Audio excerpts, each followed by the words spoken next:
we are going to discuss briefly size when raising rabbits for food. Size according to breed. So, what we have in this pen here, these guys are almost 3 months old, which is butcher time. This is a New Zealand. This is a half New Zealand.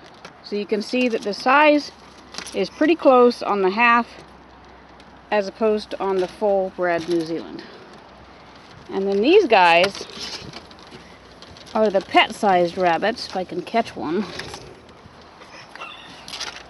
And you can see there's quite a bit of a size difference there. Right. And this is also litter dependent. How big is the litter? See the size difference? If they're from a large litter, then you're going to have smaller individuals. If they're from a small litter, then you're going to have them grow larger. So you can also depend on that as being a factor. But anything with New Zealand in it is definitely better than the pet size. And their moms are like, oh, I don't know, 5 pounds on the little ones. Whereas, of course, the other ones are running about 8. So there's quite a bit of difference between the pet size ones and the full size ones, but just not that much with the half ones. See, there's the gray ones in there, and the dark one there are all full New Zealand. But yeah, the halves are just almost as good.